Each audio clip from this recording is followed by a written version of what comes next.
And good evening, everybody, and welcome to the July meeting of the Fort Worth Astronomical Society. My name is Bob Sirkis. I'm the president of the club, and I'm glad everybody is here. Echoing.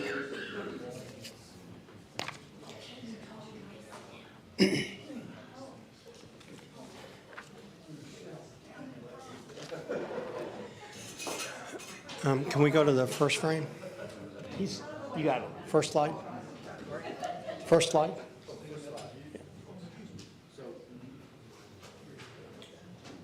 We have no sound on Zoom. There's no sound on Zoom? Any sound on Zoom? Can anybody hear on Zoom?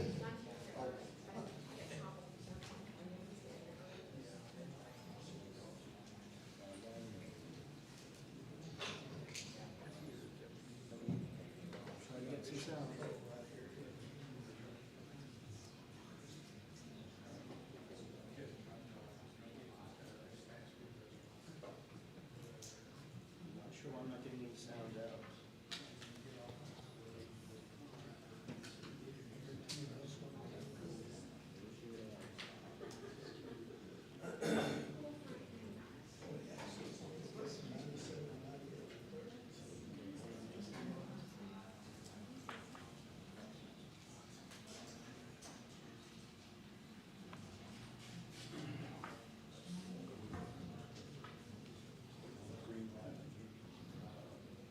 Does anybody hear me on Zoom? Did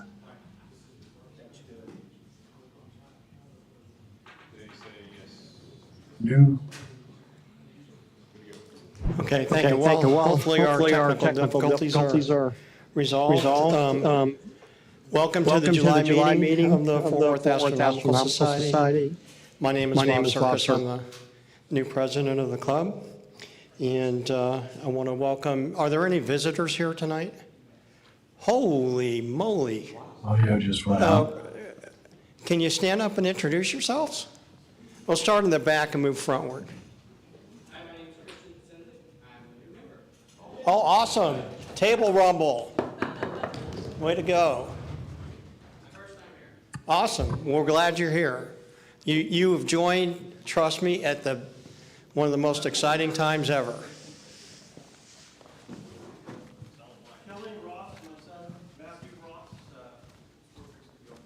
Awesome. Welcome.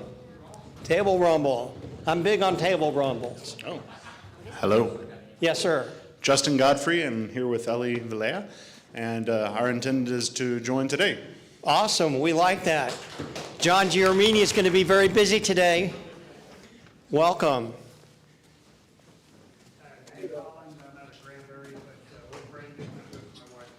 Yes, you joined at the Tandy Star event. Yes, sir. About Cindy. I was in the bush, said, she's here about her father, and she'll tell you more what that is. Okay, welcome. My name is Bush, and I have an article here of my dad in 1939 at the McDonald Observatory.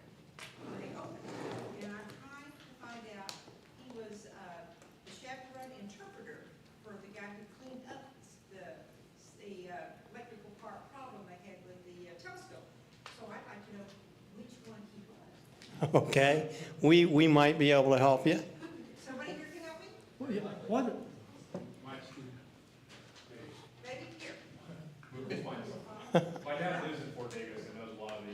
Your dad, okay. Yeah, this was at the very, they opened the first one, they were having problems. Yeah. And he was a chaperone. Interpreter for it. Awesome. Thank you very much. And when you get up to speak, shout. Thank you. Welcome. And Bob Black, and I joined online. Okay, awesome. Welcome. Welcome, everybody. That's really good stuff. So I'd like to, first off, You're only hearing it through me. where's Michelle? Why don't you mind? Would you stand up? Big round of applause to Michelle Thiessen after doing 2 years of her role as president of the club. really appreciate what she's done, and she is on the Rising Star Development Committee, so she will continue her efforts on our behalf. Thank you. Thank you. So, I'd like to welcome, I think most of the new members have been mentioned, so if if you've already announced yourself already, I'm going to probably do it again. So, new members since the last time we met, the the Steve Buer family, are they are they online? The The Christian Pesnick family? Oh, Okay, awesome. I'm slow on the uptake. My wife says that a lot. So Bob Black, welcome. James Ross family, they're honorary members. They're the folks we bought our observing area from. And they are the absolute best people to have as astronomy neighbors. I'm telling you, they're really awesome. They have two dogs that like to explore. And when you're out at Rising Star and they've been around too much, you want them to go home, you tell them to go sit. And they will go home. Okay. Buddy Knight the second. Tim Hill family.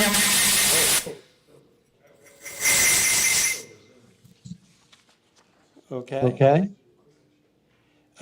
Christian Kringen.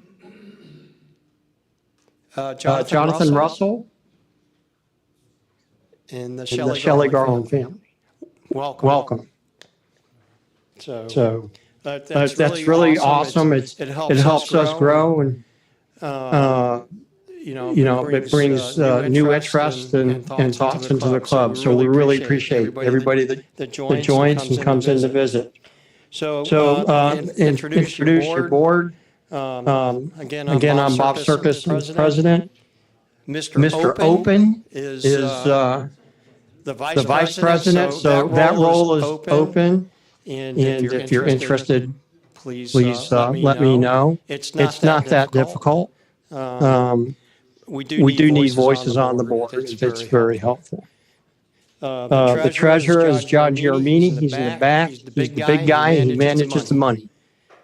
Okay. Very Nice guy. Okay. Okay. Mrs. Open is the secretary. Again, the the folks that do these roles, there's really not a whole lot to do. Well, the secretary has a lot because they got to take notes. But again, it's an open position on the board, and we're looking for volunteers to help out. Phil Stage is the director, and what's the word I'm looking for? He is the member emeritus. So he probably has more history about the club than Methuselah. And then Robert Cargill joins this year as a member of the board. Robert is also a member of the Development Committee for Rising Star. Bill Hall is another director, and he's a great guy. He's not here today because he's in the hospital. And this poor guy has been snake bit all summer, virtually and really. So his malady started with a snake bite, but he's a great guy. He prepared a presentation for us today. I'm not sure if he's gonna, no? Okay, so when he's prepared a presentation for us, I'm gonna. I'm here. Is it? Okay. Well, I'm on Zoom. Awesome. Then maybe he is going to do it proper justice, because if I do it, I'm sure I'll butcher his presentation. And then Zach Smith, our former secretary, who's the acting secretary at the moment, but is also a director on the board. If you have questions or concerns, give me a call, give any member of the board a call or an email. We'll be glad to help you out. And because that's what we're here for. So some key contacts. Can we be on slide 5 if possible?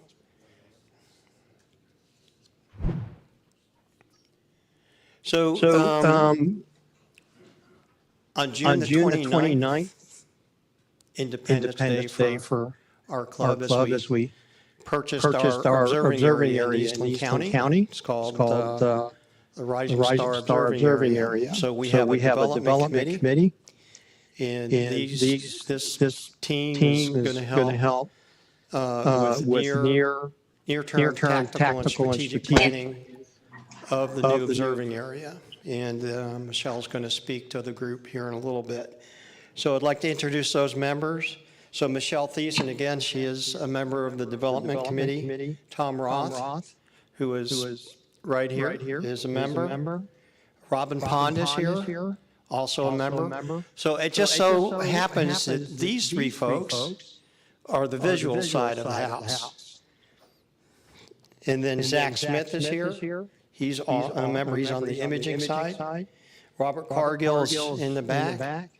And a young man named Shane Griffith is also on the imaging side. So there's six folks on the team. I'm a interested observer, and the only time I'll vote is if there's a tie. So hopefully we never get into a tie. They do have an email address. So as you hear things, and you have questions or ideas, you can send it to them. It goes to them directly and them only. Might want to read that, it's hard to see. Yeah. That's a good point. So that is Rising Star Development at fwas.groups.io. So I'm very interested to hear what they're going to say tonight. We have two folks that do public outreach for us. Patrick McMahon is back there, and John McCrae does Tandy Hills for us. And then another part of the outreach program that we have two folks working on a Palo Pinto Mountains, always butcher this, state park. So we're in a long-term process to engage with that state park. And I think Mark can spend a little bit of time talking about it later. But that's important to us in the long term. So a little bit about the club. We've been here almost 75 years. Founded by I almost said Charles, but Ms. Noble, and who had a long and distinguished career at the museum over here, which the planetarium is named after her. Originally, the club was for kids, and then parents really got interested. So that's where we spawned, where we came from. There is a lot of knowledge here. In my work, I work for Transamerica, and we talk about knowledge in terms of institutional knowledge. Well, there's a lot of institutional astronomy knowledge in this group. If you have a question, I am certain that you'll get an answer, a correct answer. Everybody here is willing to help. No matter what it is that you're trying to do. I've just started getting into imaging, and so that is a exercise in frustration sometimes, but there's a lot of help. So if you need help, ask. That's what we're here for. The other thing about our club is we're one of the oldest and largest clubs in the country.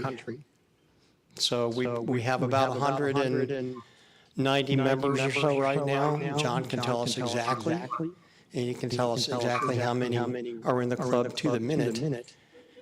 So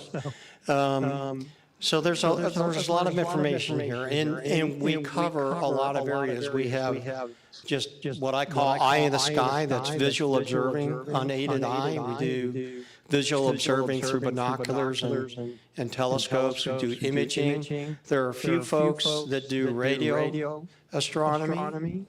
And there's some folks that have ventured into the world of electronic assisted astronomy. this guy over here for one. And so there's just, all kinds of ways to enjoy what we do. Let's see, and I can't get out of here without saying that we are a nonprofit and we appreciate donations if and when you feel the need to. So, Michelle, do you want to talk about 3RF or is all? Sure. Oh, I want to blow up. So that everybody can hear me. There are a couple of people I want to talk to tonight who are here to see if they're going to get the meal. 3RF is a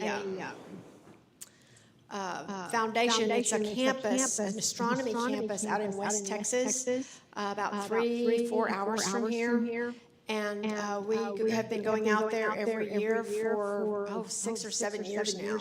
And it's a group outing, and we usually pay for the men's bunkhouse, the club does, and the women's bunkhouse, and then there are individual cabins available for those who want them and want to pay for them. But they normally will supply volunteers. They obviously have observatories. They have one large, and I don't know all the details. I don't know the scopes the way everybody else does, but I know they have one observatory, a domed observatory, and then they've got a roll-off, and they'll have volunteers who will run their scopes. And I know there was one year we had a lot of smoke, and I wasn't able to view much through my scope, but we were able to go to their scopes, and they were able to find some stuff for us. So sometimes you bring your scope, you can just watch what they're doing, and they usually will have scopes that you can actually use yourself if you don't want to haul your scope out there. It's a very dark site. I love it. It's one of those. I'm an early observer, so usually about 11:30, I'm ready to call it quits. When I get out to 3RF, where the skies are dark and clear, I just keep going and going and going until I can't stand up anymore because it's just so much fun. We do still have room in the bunkhouses if anyone wants to let me know tonight. If you want to have the Saturday evening meal, I'll need to know that tonight because I get our final count to the caterer tomorrow. We do have, when you go out there, you're responsible for your own food. We do have like a pizza place in Crowell that we go to. There's a Walmart when you come off of 287 if you want to stock up on some stuff. And then Saturday evening, we have a meal catered in. This year it's $20, and I let her know the Wednesday before, they actually go out and buy all the food fresh. So it's all fresh food that's made for us. They buy it and cook it that day for us, and so that'll be Saturday evening. So I just need to know if you're gonna join us, and then if you're going to have the meal. Any questions? Can we walk that mic back to John, because I skipped him? I didn't mean to. Up to John.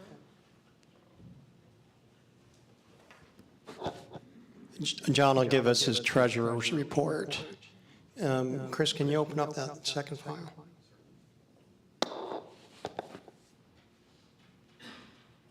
Thank you.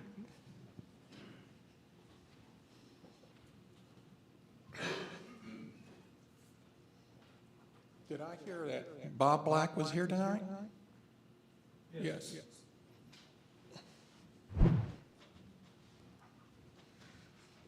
I just get your badge and give it to you directly. That's better than USPS. Okay. John, what happened to all that money we had? I don't know. I had a project that needed funding. So yes, we have reduced our available cash, but that's okay. At one time, 3 or 4 years ago, we were significantly lower. So we're not doing badly, and I would invite people, these monthly reports are always filed on the e-groups file system, And the one from last month, I think, the June one, it tells you what our run rate is and how many members we need to sustain us. So that's with the information we knew then. Now we have property, so that run rate's going to increase a little bit, and we'll just have to look at that as we go forward.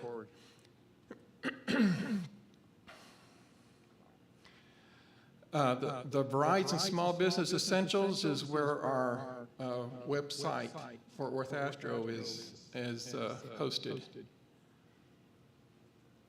As far as renewals are concerned, it's, well, you know, it's one of those good news, bad news kinds of things, and we'll see that a little bit later on in graph form. We had, I didn't offer PayPal for this reason right here, that 32 cents, we should never be having pennies, but the interface to PayPal that we have is not correct. So as it turns out, we had more people use Zelle than ever use PayPal. And Zelle, for the user and for us, is no fee. So anyway, we're 47 people short from the number that started on May 1st of this year. The membership right now is 187. That's the highest we've had at least for 4 years. I'm not sure in years prior to that. 133 of those members pay. We have 47 that won't be with us tomorrow, and then there's 7 people that are either honorary or lifetimes.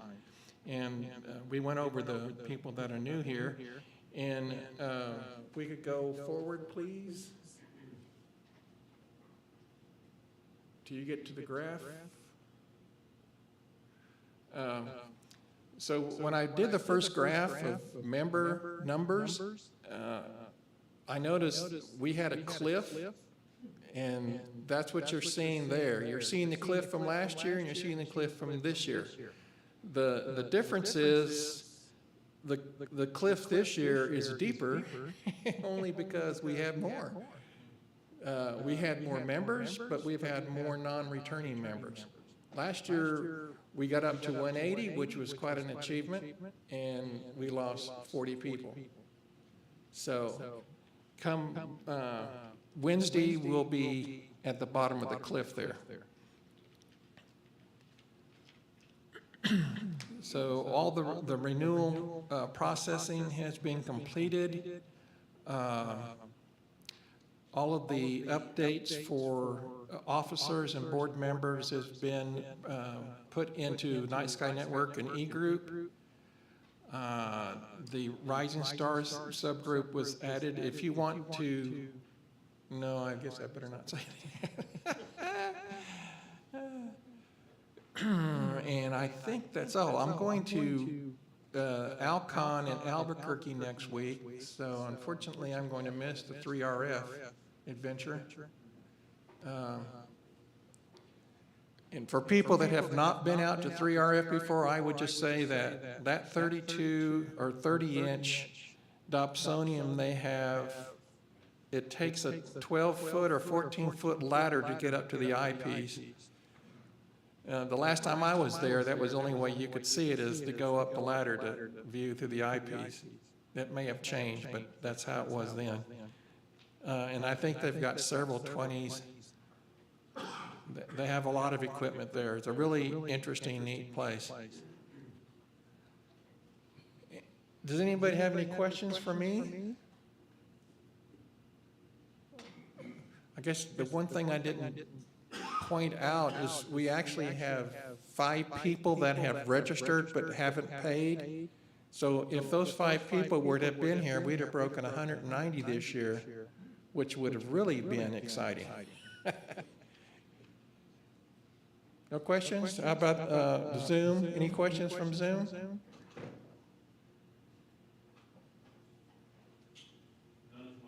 Super.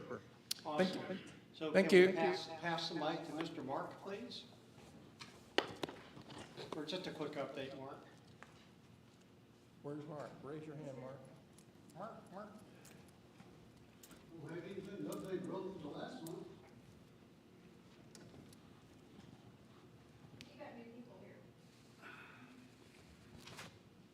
Okay, one of the things about operating with Palo Pinto is we need to learn how to operate with a state park.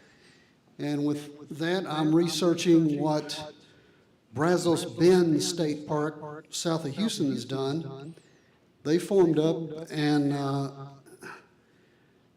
they operate a part of a facility at Brazos Bend that's, the facilities themselves are owned by the Houston Natural Science Museum. So their operating agreement is with the museum, not with the state park. So my next step is to talk to the current president and find out how that actually works. They do have a memorandum of agreement with the museum that the building that they paid for and the scopes inside of it, if for any reason they have a falling out or choose to leave, they can take all the contents, but the building remains and is owned by the museum itself. Aside from that, there's a observatory with a 36-inch telescope that the museum bought from LSU back in the early 80s. And at the time, they were planning on building 3 buildings. They only had enough money to build one. This is the museum. So they built the dome, and then the members raised money for their own observatory there. So I'll be talking to the president of that group, and courtesy of one of our members, who's also a member of Brazos Bend, is how I was turned on to this information. Any questions? Tom Roth, do you have anything to add other than a meeting coming up? Nothing to add at this time. So we have a meeting in August, I believe. Okay. Orders for right now. Tom Roth is a board member of the Palo Pinto Mountain State Park Partners. Yeah. So he stays in touch with the superintendent, the ranger that's in charge of the park right now, and all activities planned. Thank you, Mark. Appreciate your work. Can we go back to the PowerPoint?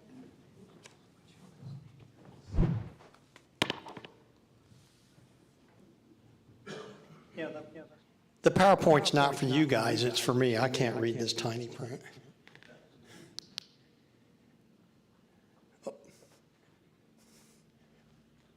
Okay.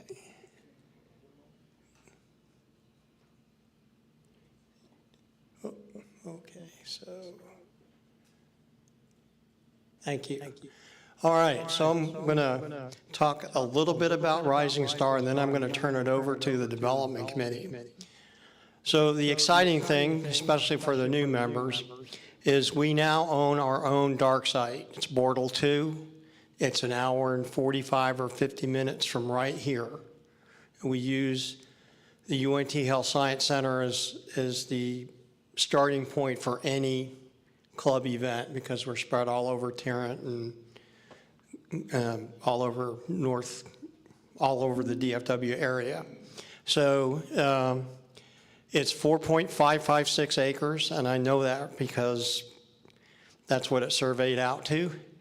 There's about 1 acre of shaded area with mesquite and, for those that like pecans, pecan trees.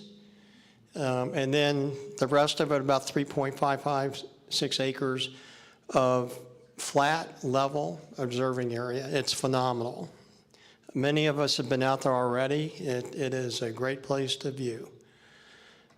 Just some rules of the road. It's always a good idea to go to our dark site or sites with somebody. They're a distance away, they're kind of out of the way. And so if you plan to observe post in e-groups. Usually someone will say they will go with you or they're planning to go anyway. But we want you to go. It's your site, so we want you to go. It's going to, over the next couple of years, 3 years or whatever, it's going to be very exciting to watch this thing grow. If you can't find anybody to go with you, give me a holler. I'll either go or I'll find someone to go with you. There's a burn ban, like just about everywhere else in the state. So you can't have any fires on the ground, and if you smoke, be real careful with your butts. And please, please, please sign in. We're gonna put a container out there. It'll be on a line on the edge of the trees in the observing area. It'll have at least 2 fire extinguishers. There'll be the login sheet. There'll be collapsible trash cans and an emergency, just if you cut yourself or whatever, something to fix yourself up with. Fort Worth Astronomical Association. And so, and some other whatnots, and it'll be locked once we'll put a combination lock on there, and we'll put the combo in the e-groups. So, anyway, and we're gonna have a grand opening night sky event on September 3rd. It's a Saturday. It's over Labor Day weekend. There's gonna be more information about it upcoming as we get a couple of things sorted out. So, and again, we'd like everybody to, as many people, well, we'd like everybody in the club to go out. And believe me, there's plenty of room out there. But look for more information on that later. So I'm going to ask Michelle to give us an update by the development committee. They meet at least once a month, maybe twice a month right now, and they report to the board, and they will report to the committee. Report to all of us at every meeting. So thank you, Michelle. Can we put a map or something where we should park out there and if there's a trail getting to the Just give Michelle a chance to talk. Yeah, I know. We've talked about so much because we did have our first meeting of the development committee. And basically, everybody has ideas on how it's going to look. And then one of the major things we did at our meeting last week as a committee was sort of list out what we would like, list out what the priorities need to be, and then even for future, what would you want on the wish list? What are we looking at 2 and 3 and 4 years down the road? So, again, as Robert said, if you have anything you want to communicate to us, use that Rising Star Development in the iOS group, and we'll definitely consider it. To give you a rundown on what we have determined so far, these are our priorities in order that we determined last week. Number 1, a shed or a container for the composting toilet. And that's especially for the ladies who go out there, more especially. And then along with that, new batteries for the solar panel that we can use to hook up to the toilet and run the fans on it. Next priority also is going to be ordering that entry from the county road, and that will be installed by the county. And then the gate to that then will be installed by FWAS. That, I'm sure Robert will tell us, is going to require some, like a work party, because we do have to do a little bit of clearing to get that county road in. So we will be working on that late summer, early fall. After that gets installed, we need to look at getting a road from that entry through the trees and into the observing area. Until we get the county road in there, I don't think we're going to know the best way to run the road in. We'll need to see where that lands and then see partly what our path of least resistance is going to be. And then also take into account that we want to use the trees that are there. If you have not been out to the site, you'll see it. Those trees that we have around the property are the perfect visual blockade for us so that when we have stuff out there, it's not immediately visible to the road. After those roads get in, we're looking at a storage shed, possibly a 40-foot container. I know that Robert Cargill has already started researching on that. So that is what we're looking at. We're looking at, hopefully, for both the shed for the composting toilet and the storage shed, to get something that is pest-proof, rodent-proof, that is sealed, so we don't have some of those problems we did have at Star Ranch. After the shed's in, we're looking at pads and piers, and then adding in electricity. Again, that estimated cost is $5,600, and a monthly cost then would be $33 minimum. Then we sort of made a wish list. These are not in any specific order. Obviously, eventually, we'd like to get an observatory roll-off. We'd like to get internet service out there.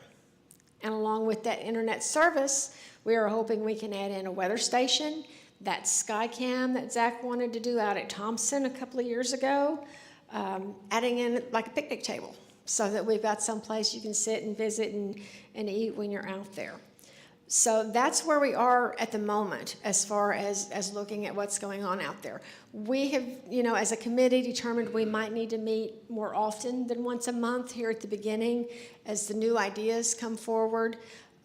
We've also determined, really as a club, not just as a committee, but as a club, we need to get out there and we need to see how it fits us and our observing needs. I know one of the first things that Robert Cargill suggested was, putting the astrophotographers, the imagers, on the east end, and then having the visuals closer to the I guess it's the west end, so that, when those of us who leave early, we're not going to be disturbing the astrophotographers as much.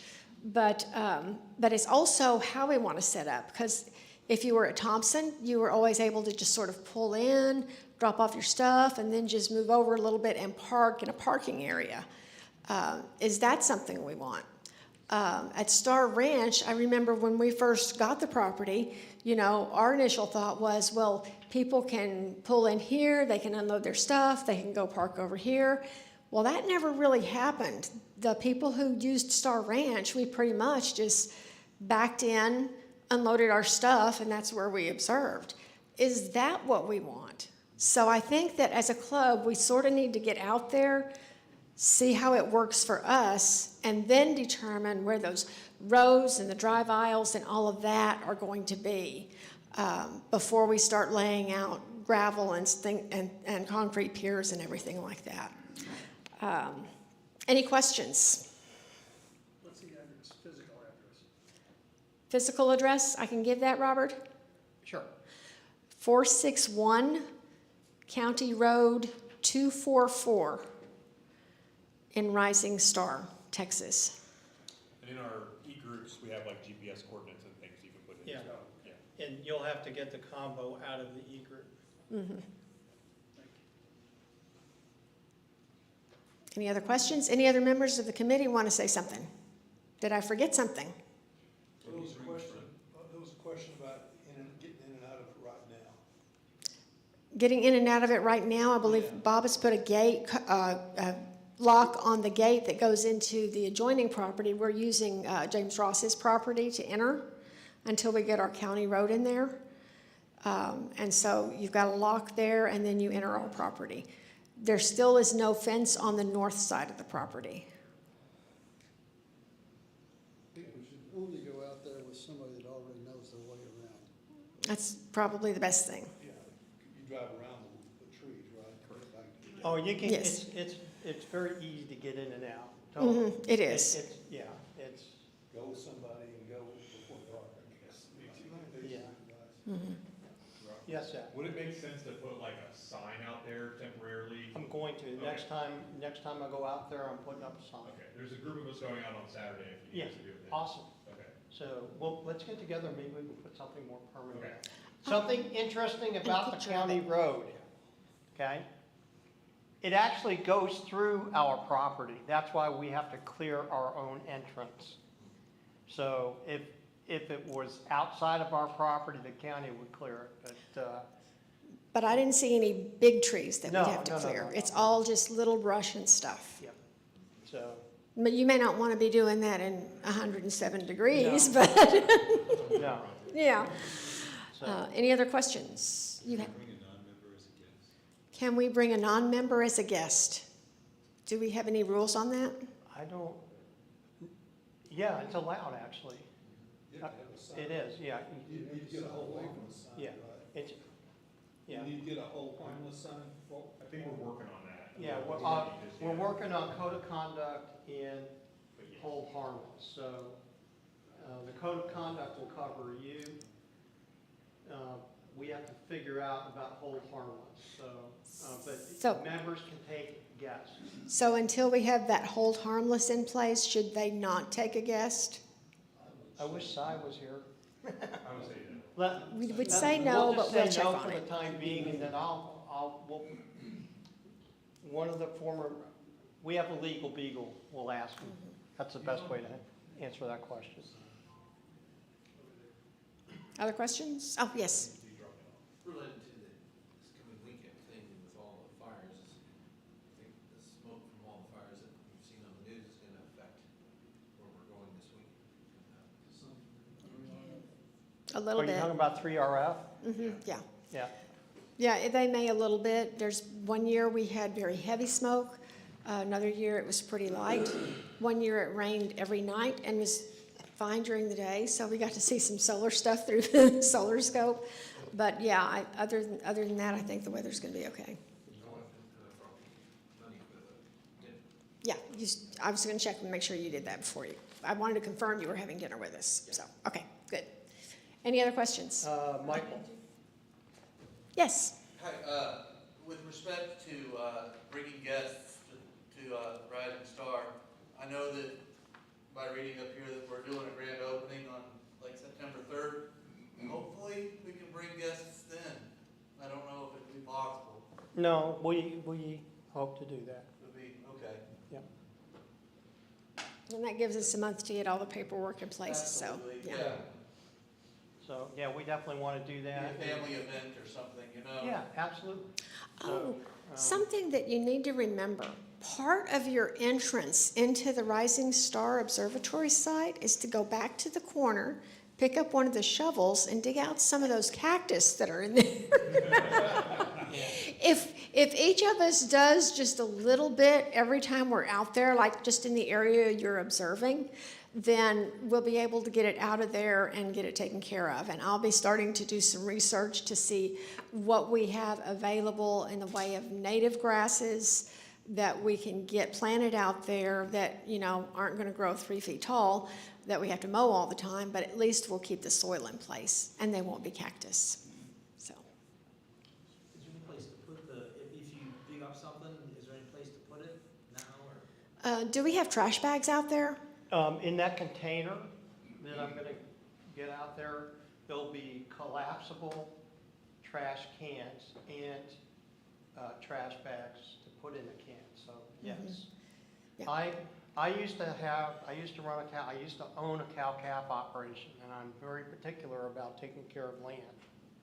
So that's why you hear me talk about this a lot. So our neighbors are farmers, and they've been farming their property for 180, I think you said 180. 40 years.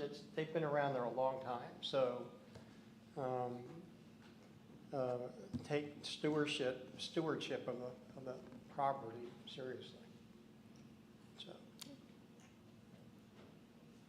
Anybody else? Yes. For the new members, we're using dual locks at Rising Star. So we need to make sure that one lock connects to the other lock. Do not lock to the other chain, because then either we're going to be locked out or the property owners will be locked out.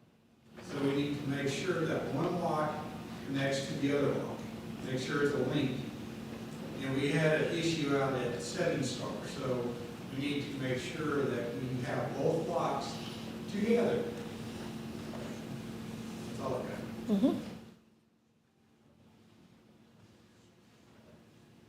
Okay, if you have any questions, oh, hold it, one more. Just a quick idea, because I'm into continuous improvement. That being said, a picture out there next to the lock showing how it should be arranged so that there's no. That is a very simple and outstanding idea. No doubt left. Good. We will fix that this weekend. That is that's an epiphany. That's one of those, geez, we should have thought about this years ago. Thank you, Michelle. I did want to make a point about Setting Star. Technically, we're supposed to be able to use that until the 30th of this month, but our current leaseholder is not playing nice. So he has already at least once hooked up chain to chain with his lock and then hung ours on the bottom. And fortunately, the fellow that was out there the last time was able to fix that because somehow he knew the combo to both locks. So if you're gonna go out to Setting Star, keep that in mind. And honestly, if you're gonna go to Setting Star, why bother? Go to Rising Star. It's better. So, okay, just a couple more things. I mentioned that we're working on a code of conduct. I think we're pretty close to publishing that at maybe the next couple of weeks. The board is working on bylaws. We're doing some updates to the bylaws so that in the hopes that we can fill out some paperwork with the state and we won't have to pay property taxes on our property. Now, the property taxes are supposed to run between $600 and $700 a year. But if we can get our bylaws right, get the paperwork signed off, then that's money we don't have to spend at all. So we're working on that. It's a process. We're trying to get the bylaws ready to vote by the membership either in October or November. Part of that process is for us to finish up, the board to finish up their job, then get it over to Matt so he can get it published. Or, no, that's Lutch, isn't it? Get it out to George Lutch so we can get it published in Prime Focus for everybody to view for a month, and then we'll hopefully get that sorted by the end of the year. And someone sent me an email within 2 days of closing on Rising Star, asking if we could put the paperwork, the closing paperwork up where people could look at it. And the answer to that is yes. I haven't got, frankly, I just haven't gotten around to it because I've been too busy. So I hope to get that sorted out in the next couple of weeks. I'll get it into PDF and get it uploaded. So someone asked, I said I would get it done, and I've just been swamped. Any questions on bylaws and code of conduct? Okay. Is Bill Hall able to present? I'm here. Okay, awesome, Bill. So Chris is going to go ahead and we've got the slides in the presentation, and I'm going to put the mic down and take it away. Thank you. So while that's happening, for all that are curious to know, can everybody hear me? No, use slides in the deck. Come again? I'm trying to get Chris to. I'm trying as well. Okay. Okay. Is my voice good? Oh, perfect. Okay, cool. Yeah, so for all those that are curious, in June, I got bit by a baby copperhead. It was my first trip to the hospital as a patient. And after 51 years, I consider that a pretty good run. And got over that, took a trip, came back, caught COVID. It knocked me out for about 3 weeks, and it was bad. And all the while, I was covered in poison ivy. But wait, there's more. But wait, there's more. So got over that, or so I thought, and ended up having to go to the hospital for the second time in my life in as many months because I have pneumonia. And on my way to the hospital, I realized I had a toothache.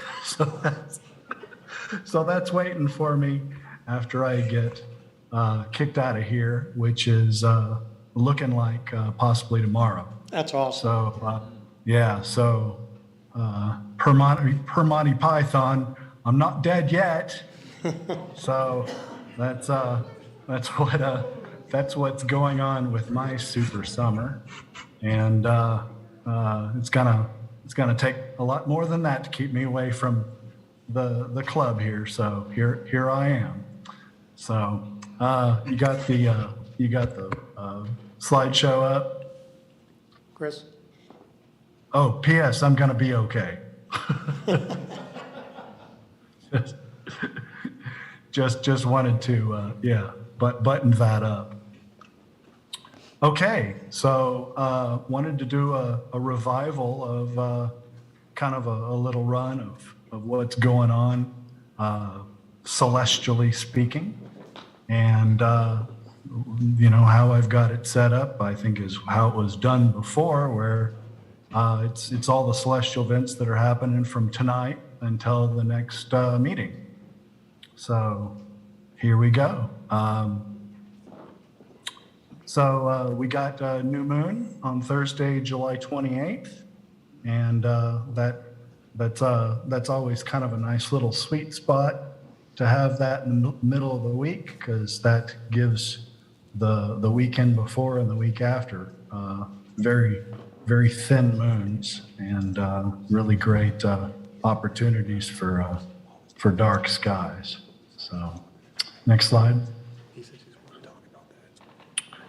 All right, well, they call spring galaxy season, and because of the way that the planets are all kind of grouped together right now, I'm calling this planet season.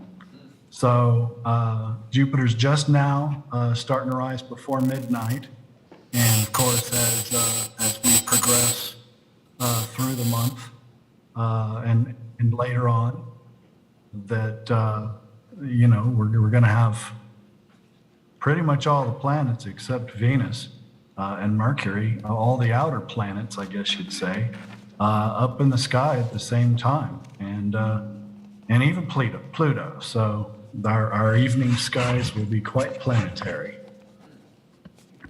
Next slide. Okay, so I know that when this sort of thing comes up, I see it pop up in our IO groups, and it's kind of a cool thing. Double is cool.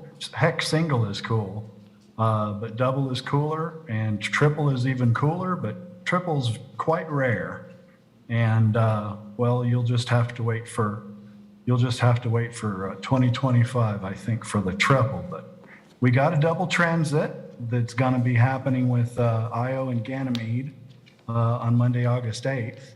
And it's not happening in the middle of the day. It's happening at 8:30 p.m., which is not quite it's not quite astronomical twilight, but probably pretty easy to be able to find Jupiter. So this picture that's right here was my humble effort at a double shadow transit that happened in 2021 in November with Ganymede and Callisto. So next slide, please.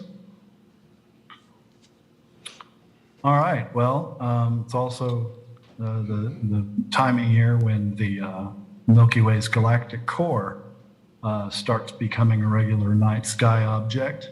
And there's a lot of really great things that are in that entire area that are both telescopic and binocular.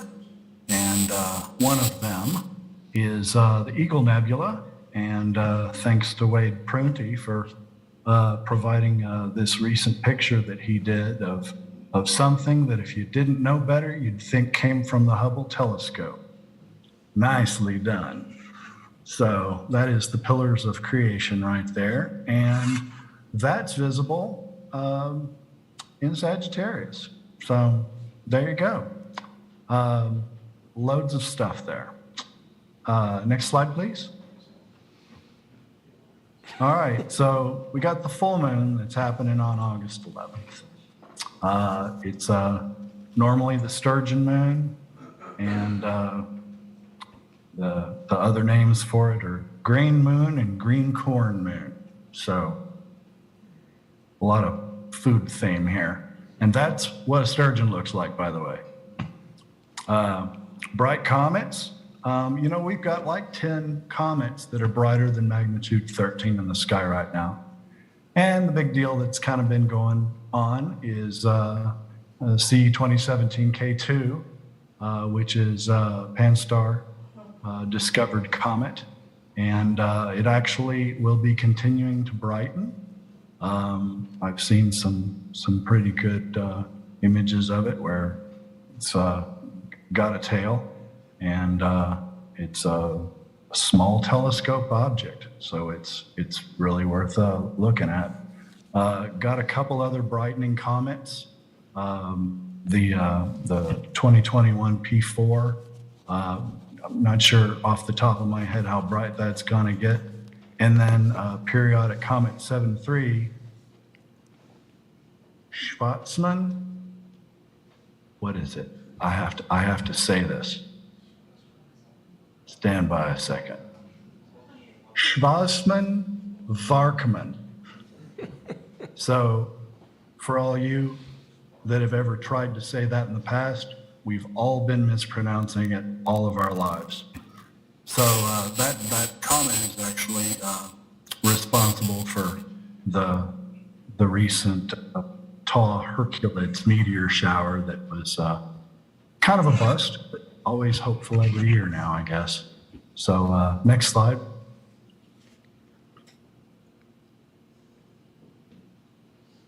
And then we've got the Perseids. So, everybody knows about the Perseids. When in the prime time of the evening, into the wee hours of the morning, it's actually usually pretty good number of meteors. It's known for fireballs. The bust about this year is that it falls on the same night as full moon. So fireballs may be all we see, but that's the way the cards fall this year. So next slide. So on Sunday, August 14th is opposition of Saturn, and there's actually a cool thing, and I didn't know about this until I was putting together this presentation. There's a thing that's called the Gallagher effect, and basically because of the absence of shadows and the scattering of light back towards us, that the planet's rings actually appear brighter in the days before, the day on, and the days after opposition. Crazy thing. Never heard this before, and you can see Christopher Foucault's effort here that actually contrasts this photographically. So kind of a pretty cool thing, and brighter rings mean certainly more contrast with being able to see things like the Cassini division, and I don't know if you can see the Inky division, but it certainly sounds like a pretty cool treat to have that happen. Next slide. All right, so this isn't necessarily a celestial event, but I had to put it in here. The James Webb's finally doing science, and just a really cool statistic that I don't know, isn't necessarily being thrown around a whole lot. I think they're, hey, the James Webb is awesome and everything, but I think everybody's maybe trying to prevent undermining what the Hubble's done so publicly. But yeah, this picture right here was made with just 12 and a half hours of exposure time. And it's a deeper image with more data than the Hubble Ultra Deep Field, which took 271.2 hours.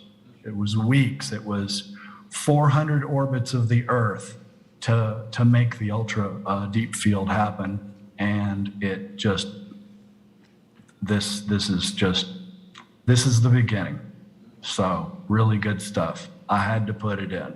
So next slide. That's all I got to say. If you can stand the 1,000-degree weather, remember that when the sun goes down, it comes down to about 900, 800 degrees Fahrenheit, and if you're able to handle that heat, then there's a lot to look at in the sky. So thanks a lot. Thank you, Bill. Okay, I think we're going to do our raffle, and then Danny Arthur's going to do his presentation for us. I don't want to get too close to the...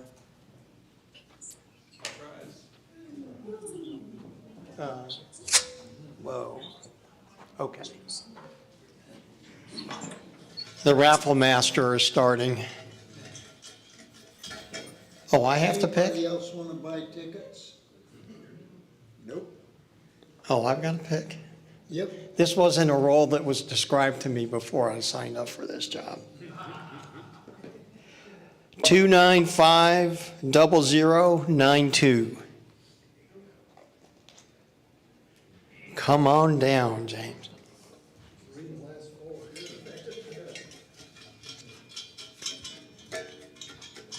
How many we're gonna do? I don't know. How many do you usually do? Usually do 4. 4. Okay.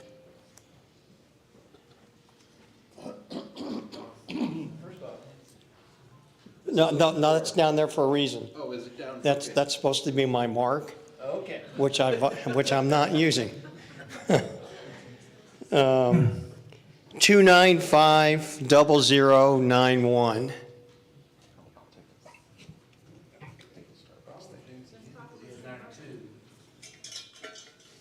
Yeah, I've got 91. Okay.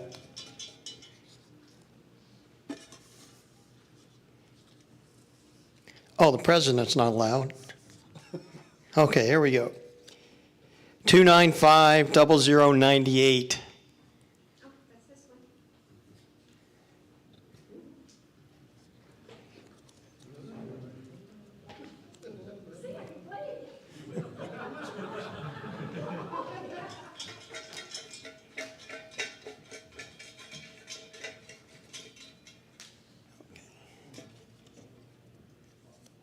Oh,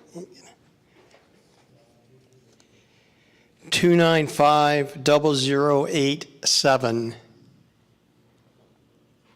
All right, Bill.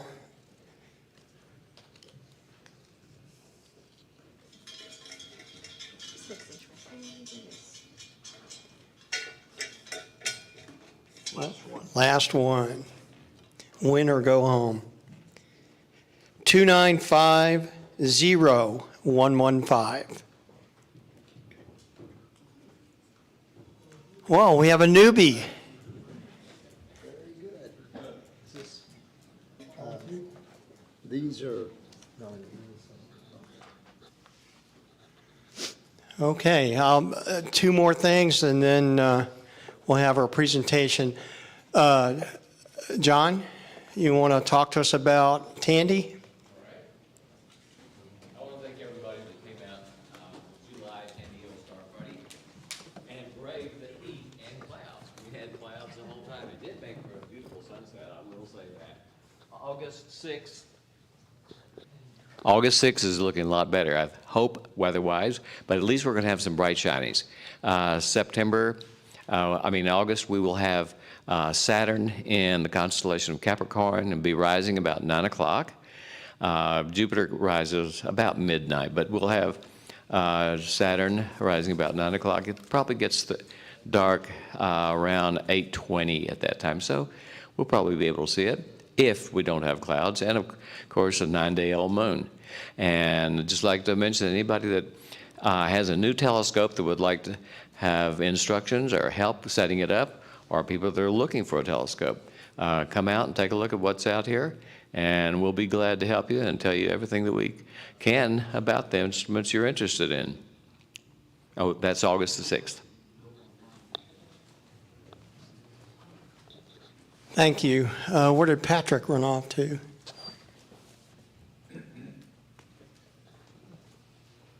Okay, well, this past weekend we did an event at, was it History North Star up in Hazlitt. It wasn't near as cloudy as Tandy Hills, and we got to see some really interesting stuff. We had 2 Dobbs out there, and we had 2 refractors, one large refractor, and then Ravi did his EAA, which was a hit. There were at least 100 people at the event, and it was very nice. They had plenty of cold water and s'mores if you wanted, but it was a great event. So these are things that for the new folks, these are things that we do as often as we can. And as John mentioned, come on out. If you have questions about your equipment, we'll help you. And it's great. It's one of the greatest experiences I ever had doing astronomy was last year at Dinosaur Valley State Park. I had the fortune of having a group of visually and hearing impaired people. And I spent the entire time, probably 3.5 or 4 hours with that small group. And it was a joy to be able to show them and talk to them and describe what they were seeing. It was just an awesome experience. That's why it's worthwhile, if you ever want to know, really. When you get little kids out there that, beam at being able to see things, and it was a great experience for me, and I try and participate as often as I can. So Danny, you about ready? One last thing, we got pinged by our legal beagle, and we are no longer allowed to use Star. So Star Ranch has, Setting Star has set. So. Yeah, we only had it till July 13th. Oh, okay. Or 17th, or July 17th, actually. See, I must have been dyslexic and looking at the numbers the wrong way. Here you go. Daniel. Thank you, sir. Well, I'm here to talk about cool things I've seen in astronomy, just a little bit. And quickly, I'll be coming to this setup here. This is a Fuco Tester, and we use it to test mirrors. And the reason I got into this is perhaps some of you are familiar with this book here.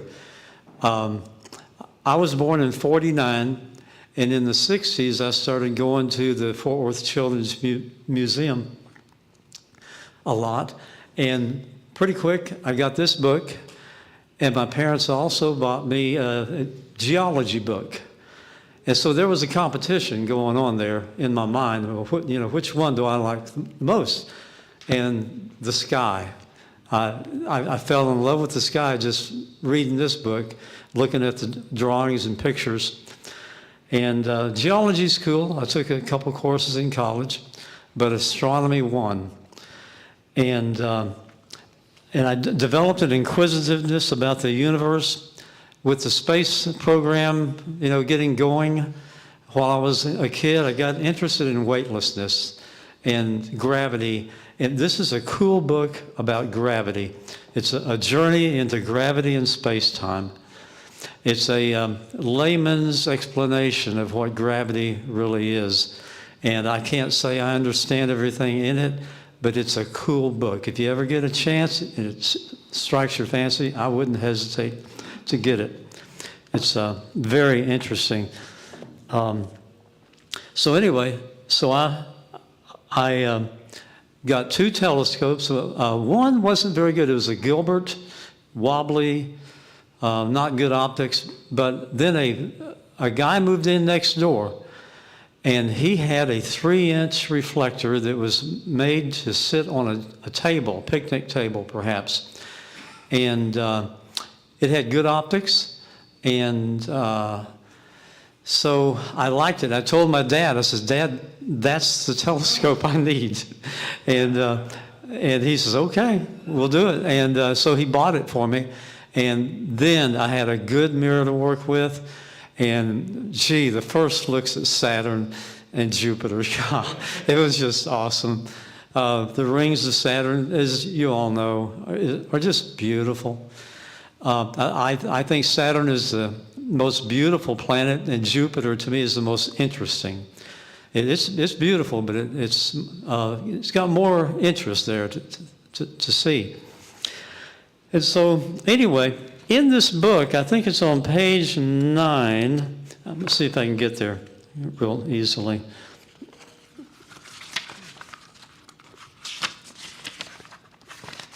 Yeah, you may not be able to see this very well, but there's a picture right here of a guy grinding a mirror. And when I saw that, it's a drawing. When I saw that drawing, I said, you can grind a mirror? Oh my, that is cool.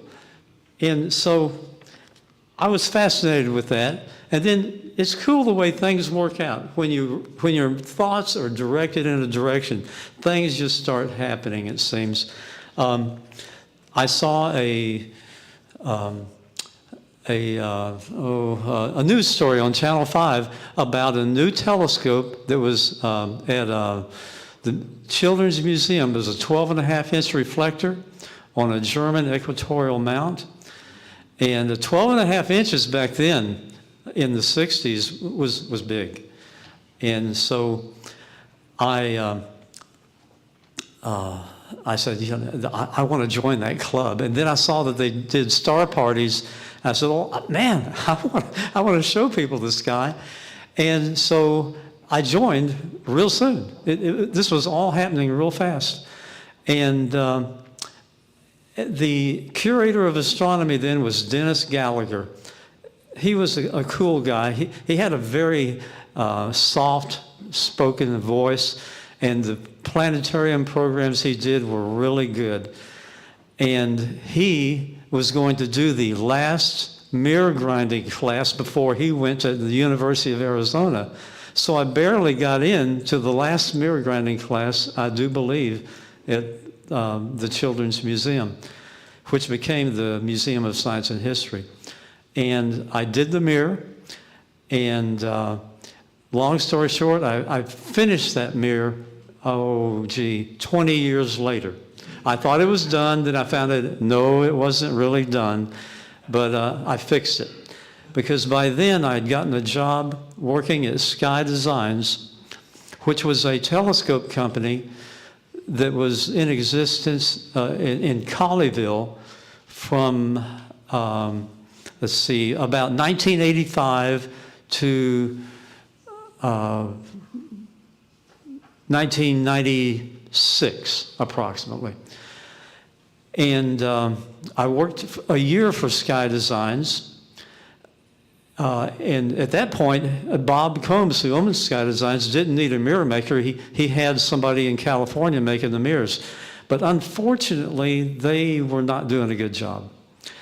But fortunately for me, it worked out good, because I quit, and Bob called me up a year later and said, how would you like to make mirrors for Sky Designs? And I said, yes, you bet. And then, what was it? Oh yeah, I thought, wow, I've only done a 6-inch mirror and I'm going to be making 14 and a half, 18 and 20-inch mirrors. So he showed me how to run the machines and a little guidance and then pretty much turned me loose. And I'm sure he spot checked when I wasn't there, you know. But anyway, so that was the job I had, making the mirrors.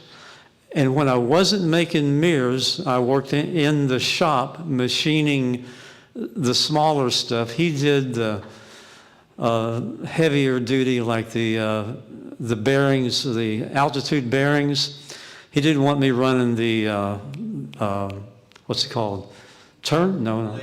Lathe, thank you. He says, man, I don't want you running that. You might hurt yourself on that. I said, that's fine with me. Anyway, so I made mirrors there for a while, and I had a really good time doing it. And so I'll get right to this right here. This is the Fuco Tester. We used the Fuco Tester there at Sky Design Center. He had a fancier one. It was a really nice one. I made this one just out of wood, and I used a three-axis, let's see, a two-axis table that I got from Harbor Freight, and with just a dial indicator here, and that's what you need. It's pretty simple stuff. And the principle is that the light, we'll just turn that on, the light goes from here at the tester down to the mirror. Now this is way too close. This mirror here has a focal length of 60, let's see, about 60 inches. And so this here would need to be 120 inches away from the mirror, because your focus is what's called the radius of curvature. And when you're testing the mirror, this is after you've ground and polished the mirror. When you're testing the mirror, you put a mask on it, and you know the radius of curvature on the mirror surface that each mask opening is at, and you know the radius of curvature of the mirror. And so there's a formula. It's this radius on the mirror squared divided by 2 times the radius of curvature with this kind of tester. That's the correct formula. And that gives you a number. Then you do that for all these zones. And see, this zone, okay, this is zone 1, 2, 3, 4, 5, and 6. And so you want to find out the change in the radius of curvature from between each zone. And, Can you rotate it so we can see? pardon me? Can you rotate it so we can Oh, I'm sorry. Yeah, I thought of that earlier. Just a second.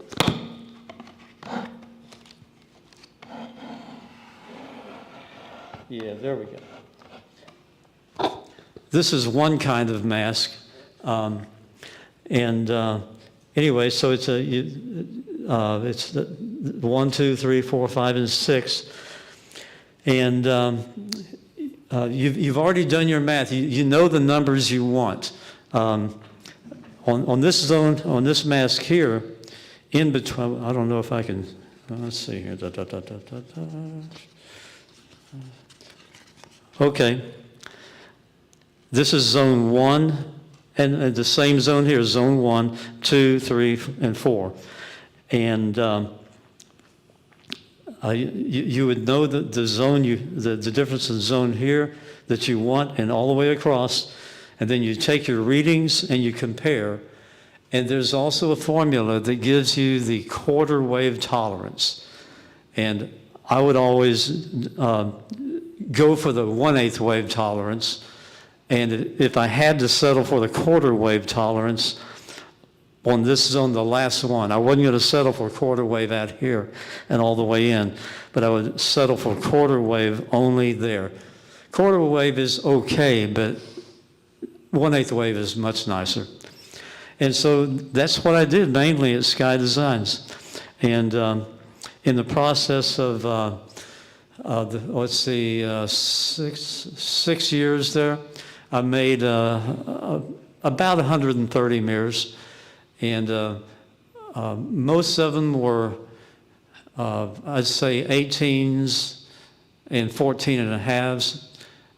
It was split up pretty evenly, maybe. Anyway, so I had a 14 and a half inch for a while, and I sold it. Don't ever sell a telescope. Well, I'm not going to say that you make, but one that you really love. Just find a way to get the money other than selling your telescope. That is my recommendation. Anyway, that's pretty much the test. And then you send the mirror off to the coder and mount it in the mount that you've made, or maybe you already have a mount that you need a mirror for. And it's a fair amount of work, And so I've had a lot of fun making mirrors and telescopes and taking them to cool places. Been at, to the Texas Star Party a few times, McDonald Observatory, and that's one of the places I would recommend that if you can get online and make a reservation to look through the 82-inch telescope. They do star parties there, but the 82-inch telescope, they have special nights for viewing. It costs, at least when I did it, it was $125. And they had, they would allow as many as 14 people in the session each night that they did it. And they show you, I'd say it was at least 10 objects. It might have been more, for $125 through the 82-inch telescope. And if you're lucky, you catch it on a night with really good seeing, and we were lucky. It was awesome seeing. Saturn just blew me away. There was so much detail to be seen. I was just overwhelmed. I can't remember everything I saw. It was just so overwhelming. Jupiter was mighty fine. Let's see. What else is really, really good? The Saturn Nebula. One thing cool that happened was while I was looking at M11, which is my favorite open cluster, a meteor came through the field of view and burned out right in the, not right in the middle, but just real close. And that was awesome. I said, like most of us would say, I said, meteor, meteor. And everybody that was there, I appreciated how nice that must have been. And some of them, you could hear people say, oh, it was cool. It was very lucky. And I've been very fortunate to observe some pretty nice places and seen some pretty cool things, space-wise and astronomy-wise. I've been lucky enough I was at Cocoa Beach for the launch of Apollo 8. And that was a dream come true for me. I grew up, watching Project Mercury flights and then Gemini, and I got to see Apollo 8 launched. And just a little bit about it, we couldn't see the rocket from where we were at Cocoa Beach. There was a line of trees in the way. And so we were wondering, well, how close are we, Is this going to be good or not? Well, we were about 4 miles away, I think. And anyway, we're listening to the radio and hearing 3, 2, 1 ignition liftoff. And nothing. We're seeing nothing. And then it popped into view, and the sound had not reached us yet. And so it looked so surreal, this rocket going up, like about that angle right about there, silently. And then the sound reached us. It was a mighty big roar. And the flame was about 500 feet long. And it was just an awesome sight to see. I considered myself very lucky to get to see it. And I think that's about all There's more I could say, but any questions? Just one comment from the Zoom meeting. Craig Lindsay says he has an old Sky Design dog with a Danny Arthur mirror. Yeah, and that's a good mirror.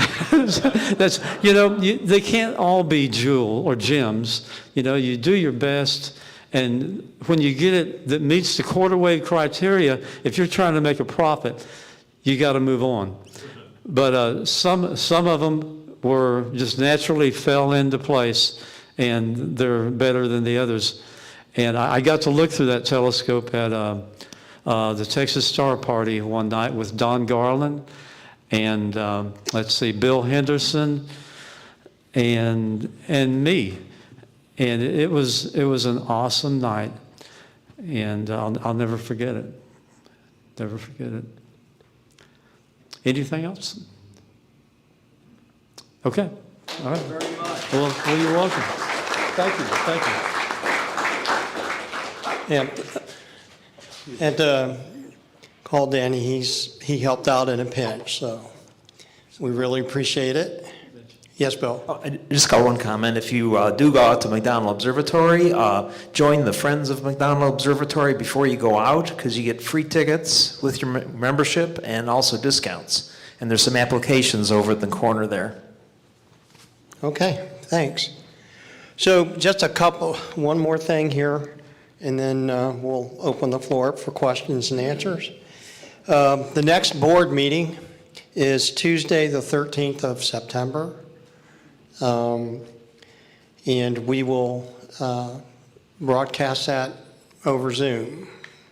So if you all want to attend and listen in and see what happens at these exciting shindigs, that's your opportunity. So we'll conduct our business and then ask if there are any questions. So again, the big event is the 3rd of September. Please mark that in your calendar. We really would like you guys to come out to the observing area. I think it'll be an interesting evening for everybody. The development committee will be there, so you get an actual eye view of what it looks like, and maybe it'll stir some thoughts in you, and you can help the development committee. So having said that, one other thing, Patrick, I had to sub in for you, so what are the next events coming up pretty quick? Quiet summer so far. The next one we have is Dinosaur Valley, August 20th. Okay, and the next viewing event is at Dinosaur Valley on the 20th? Yeah, 20th, unless I get some requests between now and then. Okay, so the 20th of August? Dinosaur Valley is a good place to view also, so. Assuming it's closed right now due to the fire, so Yeah. hopefully that's all resolved. Yeah. Okay, so I'll just open it up for questions and answers or comments, criticisms from the electronic world and in the floor here. Yes, John? Is Steve Burr here today? New member, Steve Burr? Steve, are you here? I don't think so.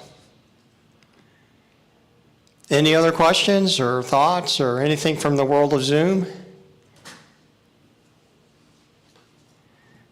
Okay then, so the final slide is afterwards, if you're interested, the world of beer, and I probably could use one.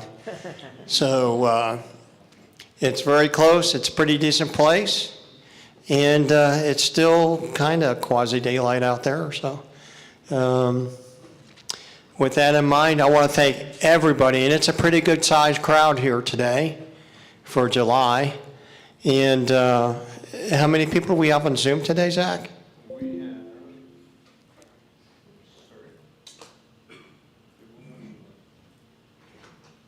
have 16. Wow, that's a good crowd in the middle of the summertime. I want to thank everybody for being here. Oh, I knew there was something I forgot. I want to talk about upcoming presentations. So Tyler Bowman from Explorer Scientific. Oh, well, maybe I don't want to be on the camera.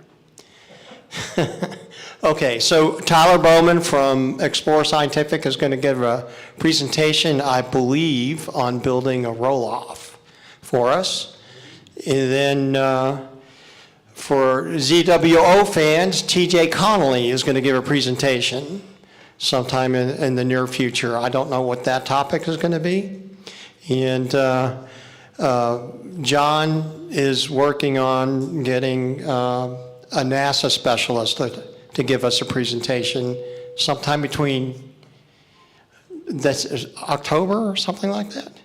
September, October, November. Yeah, so we have a 3-month period. So the other 2 speakers will speak around NASA.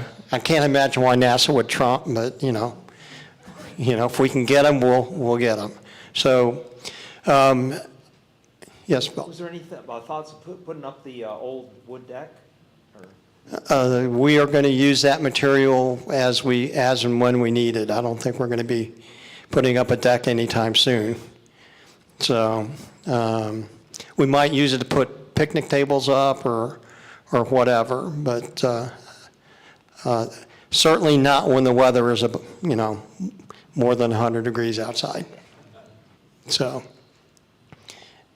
yes, Tom. Is the swap meet still in November? I believe it is. Yeah, historically, we have a annual swap meet, and historically it's in November. So, any other questions? Okay, thank you very much for attending, everybody, and we will see you in August. And John is back there with his QR code. He loves that thing. He wants you to use it. So have a great evening, everybody.